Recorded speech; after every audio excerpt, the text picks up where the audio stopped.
Bobby thinks he's smart. He doesn't know. He knows. Smart. But he knows. Smart. Okay. He's setting it up. Alternator. Tester jigger. Bro. Turn my AC on the Mustang. Sorry, guys. We're going to go off topic a little bit. It was blowing cold. That actually worked. Wow. What do you think happened? It's not hot out. Click alternator ground. Install pin B. That's E. E. Ooh, I'm so close, but yet so far. I think this one's B right here. Oh, that's A. B, there it is. That goes in there. This baby goes there. Hoochie majigger goes on the thingy. And here's our peepee knippies. I'm pulling that off of here because I don't want it having sporadic contact. And then groundy. This little belt tension. Ready? Set. Close the hood. We use this a lot lately. Because nobody else has it but us. I can't see that. Oh, hey, that's better. That sounds cool.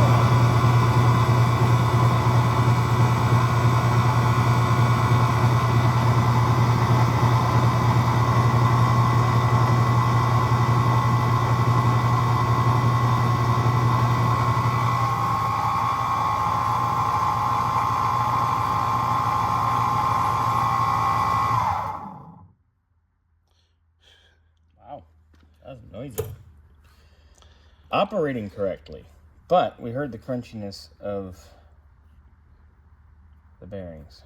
Yes. Test results. 1486, so it is putting out proper voltage. Lamp on, voltage, lamp off, ripple voltage. So it passes. The problem is,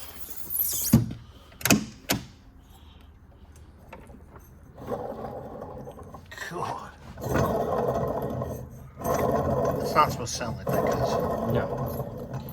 So Kyle, we're gonna send you this video, obviously, and you'll see it. And we're gonna recommend you get you an alternator just because